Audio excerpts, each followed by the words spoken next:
Welcome back everybody. Today we are doing an actual perfume review. Who would have thought that a girl with a perfume channel would actually review a perfume every once in a while?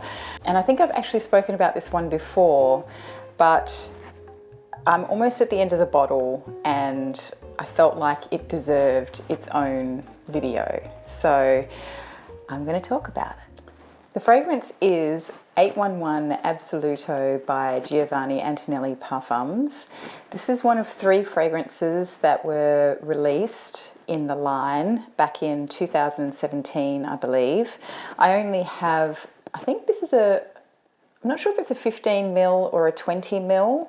As part of the coffret, you could get the 3 fragrances in the coffret and experience all of them, I guess. So that's why I decided to go down that route, although I would very much love to upgrade this one to a full-size bottle one day. So this line was developed in collaboration with Giovanna Antonelli, who's a very famous Brazilian actress, I believe, and the perfume house that did the collaboration with her was Courtois Moreau, and each perfume had a different perfumer, and the perfumer behind this particular fragrance is Mathilde Bijouy, who you might also know her through her work with Jo Malone. She very famously is the nose behind Mourin Tonka, and she's also the nose behind the more recent Gris Chanel by BDK Parfums, which has been quite popular in recent times. So I don't think my feelings about this fragrance have changed. I still absolutely love this perfume,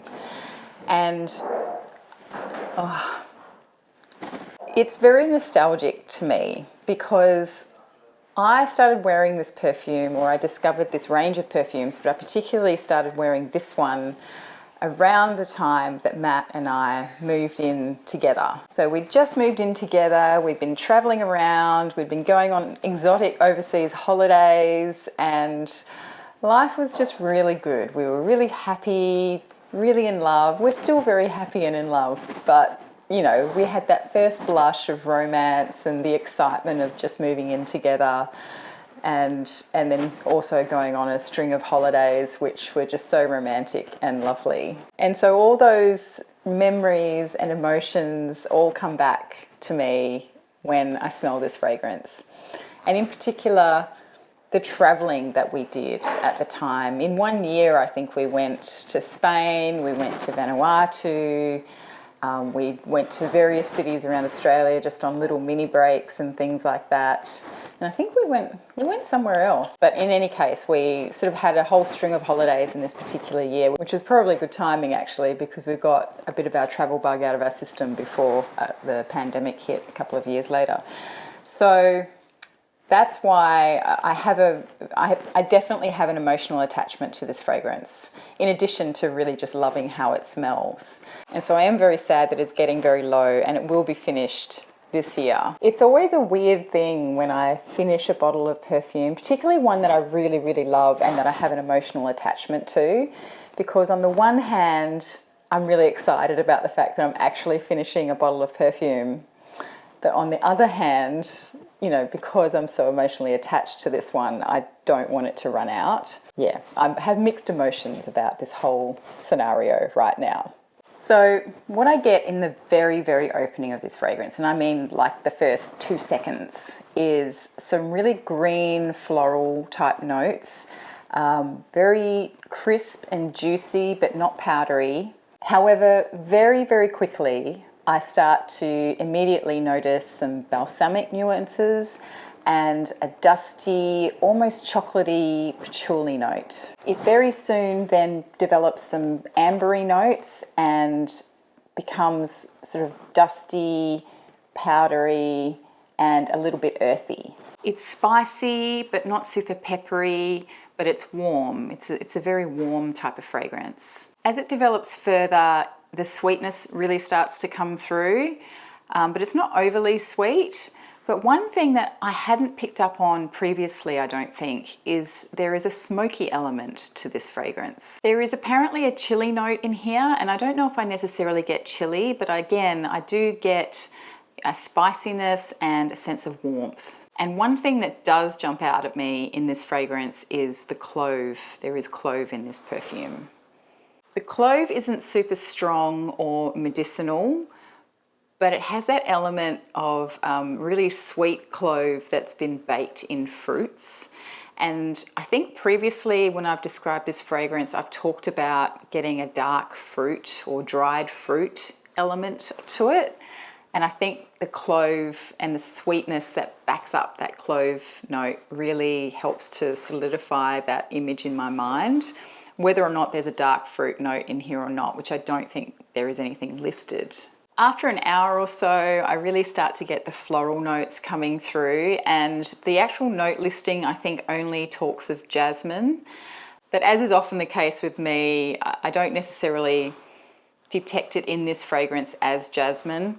Or maybe I do, but I mostly just detect a floral element, and it's not dominant. This is not a floral dominant fragrance, but it has those floral elements really help to soften all of the other notes. And there are points in this fragrance where I could almost swear that I get a dry tobacco note. So not super, even though there's sweetness in the fragrance, I don't feel like, you know how tobacco can be, in fragrances, can be really sweet and almost sticky. This is dry.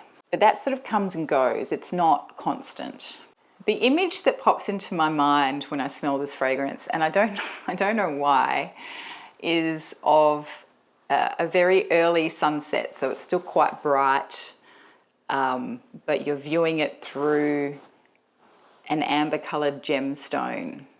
So it's very golden and warm.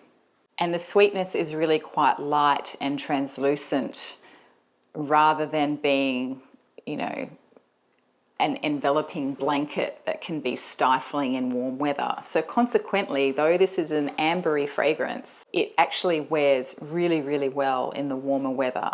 Juxtaposing against that brightness that I've spoken about, though, there is shadow in this fragrance, but it kind of fades in and out. But although there's a dark tone, and although those ambery, resinous, honeyed notes are very perceptible and very present, it's never a dark, heavy or foreboding kind of fragrance.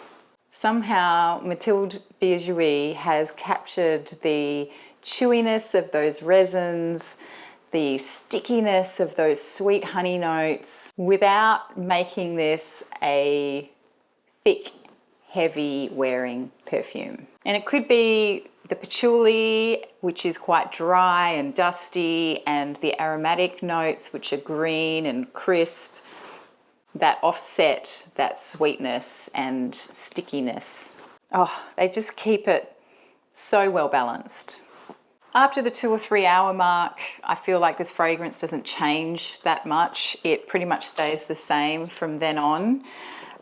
It wears extremely well, and I find myself constantly wanting to sniff myself, but I don't need to really raise my limbs to my nose because this wears really, really well, and I find that scent bubble just envelops me for a very good portion of the day. And in fact, the other night I wore it to bed, and the next morning I was driving to the gym and I still had this fragrance wafting around me in the car.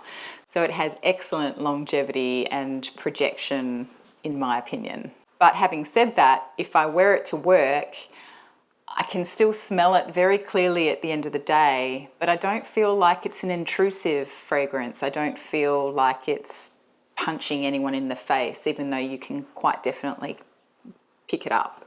So I think that's all I really want to say about it. I think previously I did say that this fragrance is one that causes my eyes to roll back in my head.